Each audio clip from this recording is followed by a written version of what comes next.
मुख्यमंत्री जी के गृह जिले से इस तरह की घटना हो, किसी बहन के साथ इस तरह का अत्याचार हो, कभी और राज्यों के बारे में सुनकर बहुत पीड़ा होती थी, लेकिन अपने ही राज्य में, अपने ही गृह जिला में इस तरह की हरकत होती देख ये सबको शर्मसार भी करती है। असॉल्ट ऑन कॉन्स्टिट्यूशन, चिदम्बरम जी को देखना चाहिए कि तमिलनाडु में कांग्रेस और उनके सहयोगी नेता अब तो देश भर में कैसे संविधान को धज्जियां उड़ाने तार तार कर रहे हैं, अपमानित भी कर रहे हैं संविधान को भी और सनातन धर्म को भी। वन नेशन वन इलेक्शन से कांग्रेस को किस बात की चिंता है? क्या वो नहीं चाहते कि देश का समय बचे, देश की जनता का, टैक्स पेयर्स का पैसा बचे, और जो समय नेताओं का या अधिकारियों का है वो देश की सेवा में, राष्ट्र निर्माण में लगे। वन नेशन वन इलेक्शन के लाभ ही लाभ हैं। शायद कांग्रेस के पास नेता नहीं जो दम रखता हो कि उनको देश में जिता सके, इसीलिए तो ये इंडी अलायंस की हालत है कि 4-4 बैठकें होने के बाद भी ना चेहरा ढूंढ पाए, ना संयोजक।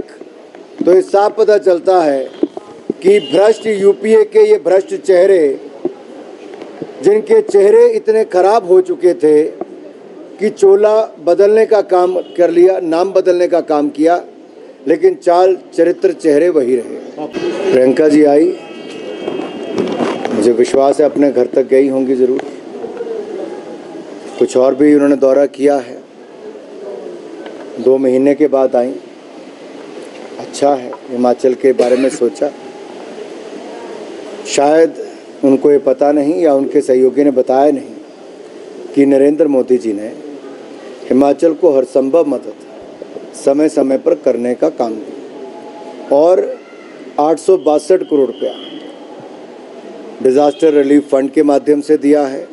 तो वहीं पर हजारों करोड़ रुपए की सड़कें ग्रामीण अंचल में बनाने के लिए, मनरेगा के माध्यम से जितने घरों को और बचाया जा सकता है, रास्तों को बनाया जा सकता है, उसके लिए खुले तौर पर पैसा भी दिया है। जिनके घर टूट गए, 5000 घर पहले दिए, अब 6000 घर जो बिल्कुल कहीं से नहीं बनते थे उसके बावजूद वो भी मंजूर किए हैं। मुख्यमंत्री जी के गृह जिले से इस तरह की घटना हो, किसी बहन के साथ इस तरह का अत्याचार हो, कभी और राज्यों के बारे में सुनकर बहुत पीड़ा होती थी, लेकिन अपने ही राज्य में, अपने ही गृह जिला में इस तरह की हरकत होती देख ये सबको शर्मसार भी करती है।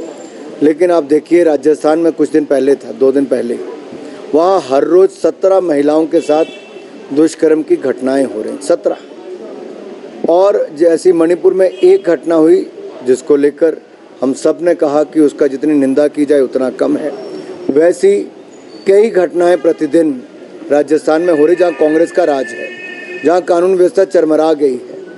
ये कांग्रेस शासित राज्यों में होता है, लेकिन वहाँ पर कांग्रेस के नेताओं का जाना नहीं होता, उसको दबाने का काम किया जाता है। मणिपुर की महिला के अधिकार के लिए तो लड़ते हैं, लेकिन राजस्थान की महिलाओं के अधिकार के लिए नहीं लड़ते। इसी तरह से ही हमीरपुर में जो हुआ वो शर्मनाक है और जो भी दोषी उनके खिलाफ कड़ी कार्रवाई करनी चाहिए।